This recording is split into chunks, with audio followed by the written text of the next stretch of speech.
When you don't have 20 minutes to watch a full review and you're not looking for a how to play or an hour-long playthrough, and let's be honest, when the interest is a little lower too, that's why we have 6 small box games for you.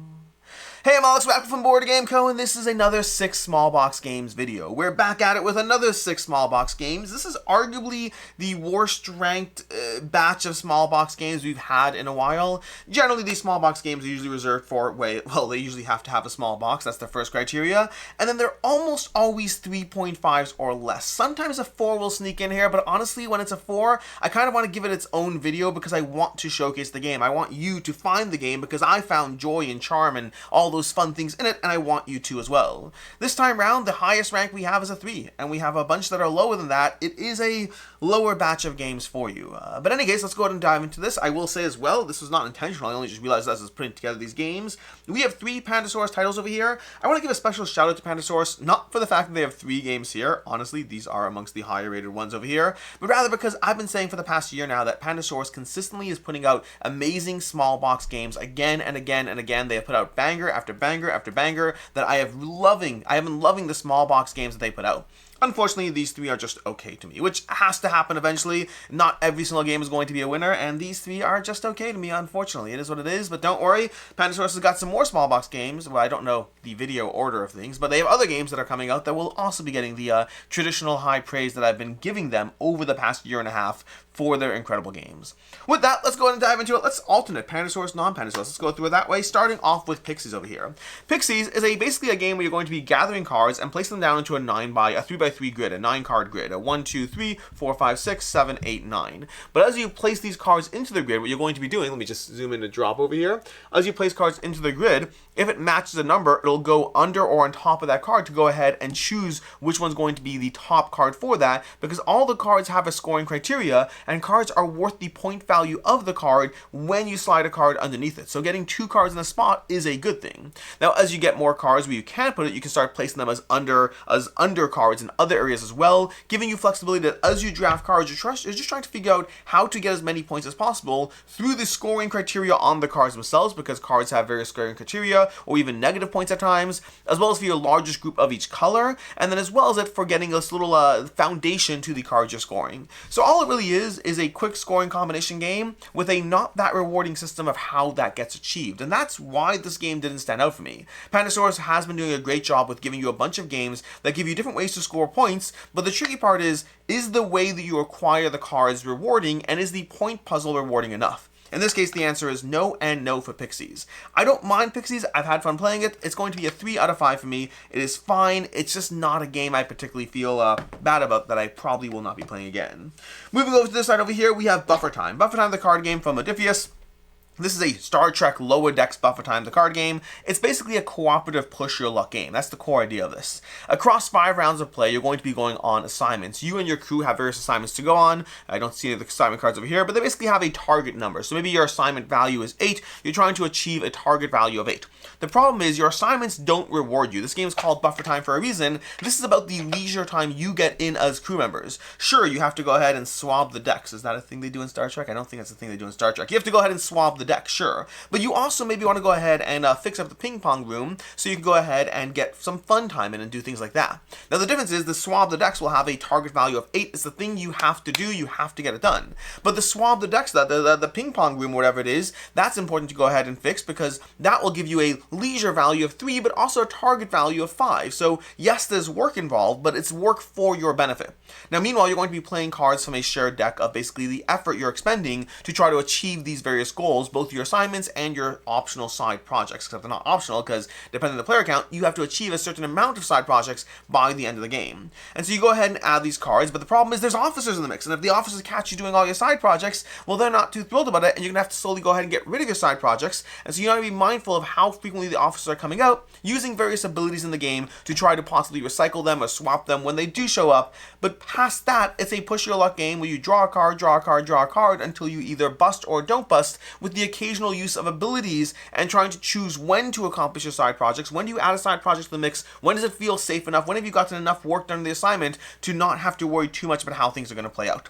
Ultimately, it's a push your luck game that really feels like it's very luck based, a little bit of mitigation in the abilities, and ultimately a fairly not rewarding experience in the realm of push your luck games. There are a lot of push your luck games out there, a lot of excellent push your luck games. I thought this was okay. It's not bad, don't get me wrong, it's not a bad game in a real strong sense, but I would say that my interest in playing this is even lower than a general mid-level. This coming in at a 2.5, it just was... It checked the boxes of what a push your luck experience is going to be, but the mitigation was minimal, the feeling of agency was minimal, the idea that it's a cooperative game, this game says it's a 2 to 6, I believe it is. 2 to 6 players. This could be a solo game. I don't know why this isn't a solo game. You could absolutely play it solo as well. It's basically just draw cards until someone busts in a cooperative game. I don't know. I think half the fun of Push Your Luck is against other players. There are times when Push Your Luck can be good solo or cooperatively. This is definitely not one of those times. That's going to be a Star Trek Lower Decks Buffer Time, the card game. Also, that's a mouthful of a title. Moving back to Pandasaurus over here, we're going to have Codis Naturalis. Codis Naturalis is a reprint of an older title, and it basically has you playing cards into these little grid patterns over here like this. You see, cards have these various symbols on them, and various cards need symbols to score. So, for example, this card, if you can see over here, needs 3 of the green symbols and 1 blue symbol visible in your play area. So right now we have 1, 2, 3, we don't have 3 greens, we need 3 greens over here, and then a blue, so this card will score, giving you its scoring criteria. So cards are going to give you things like that, and they're often going to reward you for patterns of cards you build as well. If you have, a diagonal of a purple, red, and purple, you'll get points for that as well. So now you're trying to structure these diagonals and these patterns, and the more cards you get, the more the patterns you're trying to structure in the game. Ultimately, it's all about just getting those cards and placing them down into a grid, being mindful of how these various symbols are going to overlap in different areas, because as you place cards, you're going to be covering up symbols. So the trade-off of which symbols to leave uncovered and which symbols to cover up while you get points from the full grid. Again, ultimately same idea. Like I said with Pixies and other Pandasaurus titles, it's a combination of how do you get the cards and how interesting are the scoring criteria. In this case, the interest of getting the cards is kind of nothing really interesting going on there. The scoring criteria itself, on the other hand, that was okay-ish. Again, a decent time, like Pixies before. It's decent, it's fine, it's a 3 out of 5 for me. I've had fun with it. There are better games from Pandasaurus themselves that will give you that combination of just a small, short, point-scoring card game that are just far more rewarding. I think arguably I would say Pixies is probably a better game overall because Codis, you see, here's the thing that's interesting. While for me, both of these are a 3 out of 5, I think Pixies at least is simple enough that there's an extra element of value to a gateway gamer, someone looking to go ahead and just play something like this with their friends and family, and they don't want a more complicated game. Pixies has that value. Codis, on the other hand, Pandasaurus just has better titles, things like Castle Combo, things like Faraway, that are just giving you just as much complexity, but with far better systems. Moving back to the side over here, we have Skoventyr from Impatience. Skoventyr is interesting. Beautiful art, Vincent Trait. It's a solo game. Is it specifically solo or cooperative? It's cooperative too. It's a solo or cooperative game. That's right, I've played this at 1 and 2 players. Skoventyr over here is going to be a solo or cooperative game of, I don't even know how to describe this. How do I describe this? Okay, I'm going to read the back of the box up here. You must defeat all of Eric's minions before he manages to catch Skoventyr. I guess that is fair enough, but that's not really the description. The basic idea is you have these minions in play you need to defeat. The problem is there's a currency of play of trying to manage the various cards you get and the cards you place out into this little roundabout circle. You're building a circle in the board, so you're going to have a circle of trees, and Skoventyr over here, or Skoventyr is Vogtyr, I can't remember which one's who. Eric is the bad guy. I'm sorry, there's lots of titles here. Vogtyr is the good guy, Eric is the bad guy, and Skoventyr is the name of the game. Gamli Eric. This is all based on some lore that I'm not familiar with, so I apologize on the names. But you're going to have a bunch of trees over here, and you have a little raccoon or badger, I'm not even sure, I guess a badger, running around over here. That's Vogtyr. Vogtyr's the badger running around in a circle, while Gamli Eric tries to catch him. You're going to be gathering cards from a row of cards, and then trying to use the cards for their abilities, or to place them down into the forest, but there's always a cost to gathering the cards. And then from there's all these minions you're trying to take out, but you have to line up your allies in the forest in order to take out the minions. So there's a little bit of a puzzle of trying to figure out what the economy of the game, what currencies are you paying, because every time you gather a card, there's a cost in the game. So you're trying to balance taking the costs that are the least punishing at the right time and how to mitigate around those costs while you try to ensure that Gamli Eric isn't slowly catching Vogtyr, because one of the costs, for example, is as you take a card, Gamli Eric moves a step closer to Vogtyr. You see, the game doesn't really take a turn in traditional sense. Rather, as you do things, it'll force the game engine to move forward in negative ways. So the question is, can you find the right combination of things that will force the game to move forward reward in more positive ways than they are negative ways? That's the core question you're being asked when you play Skoventyr. When you master that, there's 2 modules that make the game even more difficult. They give you things that are good too, but they make the game even more of a challenge. Highly recommend not starting off with those. Start with the base game, then add 1 module at a time, and then go to both modules. They are definitely a lot to think about, and they add to the complexity of the rules as well as decision space in the game.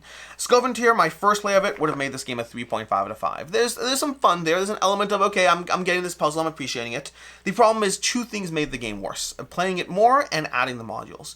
The modules to me were more difficult and more rules overhead and didn't make the game more rewarding for me. I think the game is already a challenge and a puzzle. Granted, maybe it's different if I had played the base game like 7 times before diving into the modules. I dove into the modules after my first play and they already made the game just more difficult and brutal. But then even when I went back to the base game, I think I found the core premise of what Skoventyr is offering to be somewhat rewarding that first time, but then as you go through it more, to me it kind of feels a bit like it's just a chore. The game doesn't feel as rewarding as it does feel like a chore, and that's a very difficult line to get right when you're playing games or designing games. Like, when is the decision space something that's going to spark those creative juices in a way that you're like, oh, I found that puzzle, and when not so? This is from Impatience, who historically have managed to scratch the right side of that decision space. Like, ooh, there's a difficult challenge here, how can I actually get those things done? In Skoventyr, I felt too often like I was constantly losing in the game, and even when I managed to persevere and win, because I have won at this game, it always felt like I was constantly behind and constantly just playing a desperate game of catch-up, and to me, that experience is not as rewarding. So my first play would have been a 3.5. I think over multiple plays, I'm dropping this down to a 3 out of 5, again, which is a common rating for this video so far. I think 4 out of the 6 games are 3 out of 5s over here. We have the 1 2.5, and then we'll have a, well, I guess now we're spoiling it over here. We'll have a 1.5 coming up. The problem is, now that I told you that, because I'm going to say that this Aurum is a 3 out of 5, we now know that Turbo Kidz is a 1.5. We'll get to that shortly. Aurum from Naturalis is a trick-taking game where the core idea is, well, I don't know if that's the core idea. The core idea is to get points. I was going to say the core idea is to get the gold, but that's not the core idea. The core idea is to get points in the game. Like many trick-taking games, you'll have the opportunity to make a prediction or bid as far as what you think you're going to win, and then you have the gold cards and the general metallics. Now, when you play a metallic card in the game, well, let's take a step back. In general, when you play a card, you'll have the whole aspect of the leading the leading suit and all that. You'll have the person who wins the trick. These are all standard things in trick-taking games. You're trying to win your predicted number of tricks. If you'll get extra points. All this stuff is good. The tricky part is there's gold in the game. There are gold cards in the game that operate in 2 ways. They are worth points, but they also are flexible in the sense that they can always be played, giving you more flexibility to what you can do as you go through the game. But the tricky part is, how do you get a gold card? You get a gold card by playing the lowest metallic card in the game, the lowest metallic card in the trick. You'll get a matching numbered gold card. So if I play a 4 and that's the lowest metallic, then I'll get the 4 gold, which is good. And the higher value golds are even better. So if the lowest card played in a trick is like a 7, that's amazing, but it's hard for the lowest card to be a 7. That's infrequent. That's not a common occurrence. So it really rewards you in the game when you get that gold 7. But as you play the lowest metallic, you're incentivizing somebody else to play a lower metallic. This is a game that's a race to the top as much as it's a race to the bottom, which is an interesting decision space to be mindful of. When I go ahead and I play a 7 and I'm about to win the trick, and you play a 4 red, let's say you play a 5 red, okay? When you sit there and you play a 5 red, you are effectively forcing the player after you. In a 3-player game, let's say, you're forcing the player after you to consider, do they want to win the trick from the first player, or do they want to ensure that you don't get a 5 red as a 5 gold as a metallic, because that's a high value gold. So it introduces an interesting decision space, and then at the end of the game, or then the round, you're going to go ahead and add up the tricks you won, get extra points if you match your trick correctly, and then get points for your gold cards, those that you haven't spent. So there is an interesting overall puzzle at play. Ultimately, for me, while that puzzle is interesting, there are so many amazing trick-taking games out there, and to me, Aurum was just good. Every trick-taking game, again, even Pandasaurus themselves, they have Cat in the Box, right? That's their game? I think it's no, that's Bezier. I'm sorry, Pandasaurus, that's Bezier. Does Pandasaurus have trick-taking games that I like? I don't know if they do. They have a lot of points-going games, a lot of small box games. I don't know if they have in the trick-taking arena. I think they do. I just don't know all their games offhand. Anyways, over here, Aurum. I think there are a lot of excellent trick-taking games that I have come to really appreciate over the past 2 years.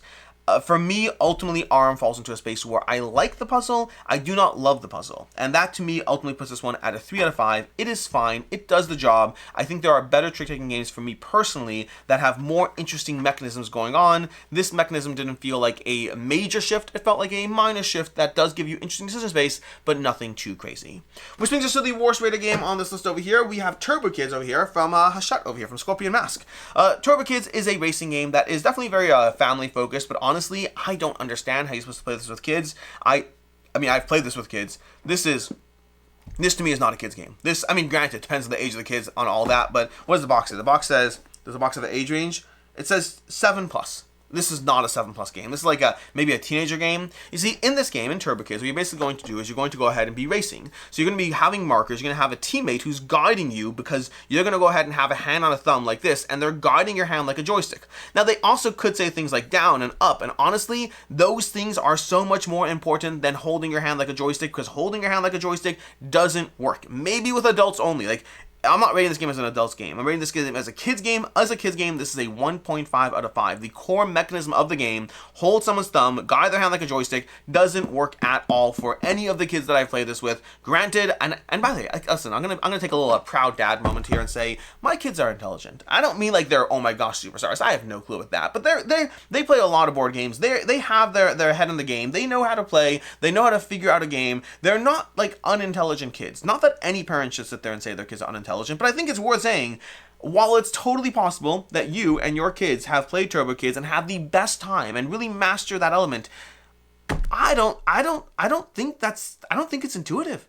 Not for kids. I don't think it's remotely intuitive. The way you guide a hand with this thumb element over here, it's as soon as you're trying to go up, because it works when you're going straight at first. When you're going down this first runway, you push your thumb forward, you're holding the thumb, you push it forward, and the person goes down the runway. But then when you're trying to turn, as soon as you're turning, you see, the question is, are you doing it like a car where I shift a little bit and now it shifts the direction? Or am I just going like this and then pulling it backwards to go back? The whole thing becomes very unintuitive, very hard to follow. Even for adults, it's hard to follow. I've played this with adults just to try it out to see how intuitive it is. It is very, very hard to follow. Now, the good news is the game lets you say things like down, up, left, right, and those are ultimately the only thing that we relied on in this game because the thumb thing doesn't work well. So the core mechanism here, it kind of doesn't work while using the driver's thumb like a joystick and then saying things. You could say like down, speed up, or left or right. Those things work much, much better overall, and so they become the things that you rely on while you play. Or I should say, by the way, the player who's driving is blindfolded. That's why you need someone guiding them.